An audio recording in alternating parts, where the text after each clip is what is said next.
I've got another pair of regular Serious Business TV guests, the Upbeats. How are you boys? Welcome again. Yeah, really good, man. Cheers for having us back. Another build-up to New Year's set at Phat. How did this year compare to the previous? It was a lot more stressful, but I think it was a lot more rewarding for us. We put a lot more into it, and hopefully people enjoyed it. Well, they seemed to, from what I could tell, man. Were you feeling the crowd being there despite that shitty weather? Yeah, it was crazy. I mean, the dance floor is such a quagmire. I can't believe people were still like actually moving that much, because I tried to get out there and it was just like sinking down. Like we went and got amongst it for Andy's set and got right up in the front. It's like you couldn't move your feet. It was just hips swaying and arms in the air. So I think we did really, really well. So you guys were all fast. Nice to hear you guys got amongst it, to be honest. Do you think that what can we do to address the fact that bugger all DJs actually dance these days?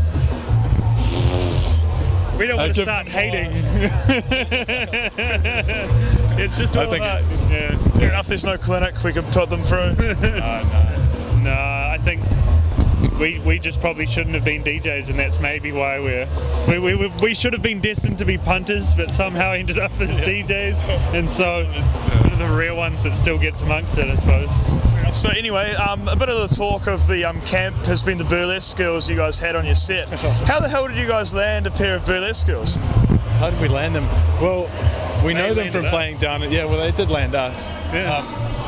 From playing down in Dunedin, just like always turning up at gigs, and in Queenstown, of course. And yeah, they approached us to do the burlesque thing, and it's wicked, always wicked. Like for us, doing the live thing was always about putting on a show, so it's kind of the perfect thing for us, having some hot chicks come up and say, hey, we want to dance for you guys. Like, oh, sweet. The whole aim for us is to like entertain. Like the whole thing with us doing the live thing is there's people on stage, and it's really, hopefully really like involving for the crowd, and so we thought, well shit, let's take it up a notch and try something even more different, something that people wouldn't have seen before. That kind of combination. We'd like to take things up a notch. I see you guys have been doing the live show for a little while. What have you sort of learned from doing it, and what are you sort of, apart from burlesque skills, going to do to push it further? Yeah, it's really, really stressful, and it takes a really long time to set up, like actually like months of working in the studio, and I mean, we are quite slack too, so it does take months. And you find out like things like last night, turning up and finding out that your keyboard is fucked, and so we couldn't play, didn't have my keyboard, and so we were completely saved by the bell, saved by Grant Ellis, the soundman for Phat, who was amazing, just happened to have a keyboard lying around. So if it wasn't for that, last night wouldn't have happened. So by the sounds of it, how long until the farewell tour? The farewell tour? To the live act at this rate. Death from stress. No, I mean, having said that, like as stressful as it is and as much work as it takes, it's so rewarding when it comes off, when you play to a good crowd. Satisfying to finish it. And we just did an Australian tour, which is like the first time it's really been international. Like 3 weeks ago, and pretty much every show over there was wicked, and people received it really well, which is really cool.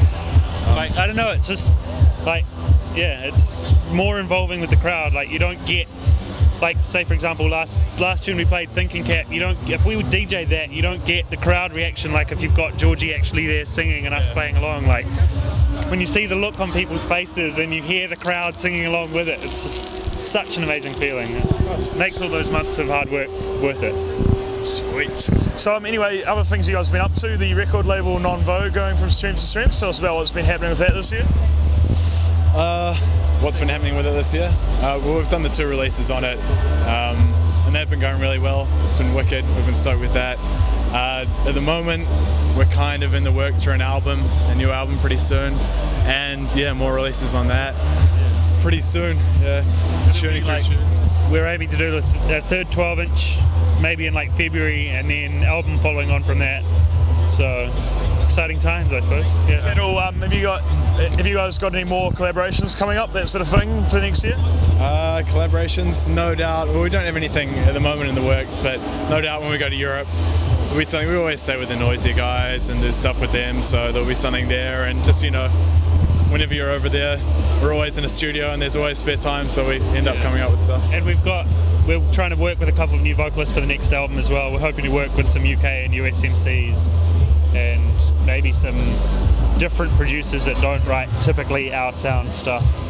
Yeah. Anyway, one of the things that I put out to a bit of the drum and bass community on Bass Shop was I wanted some kind of ridiculous viewer questions. And what I got for you guys is who would win out of a fight, a wolf or a snake?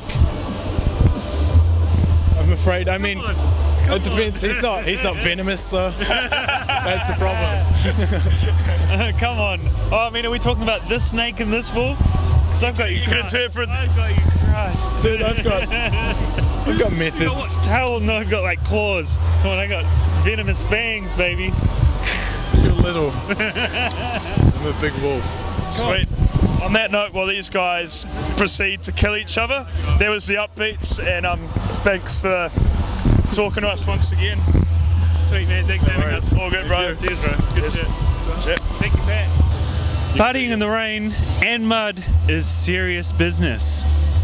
Yeah. Homie.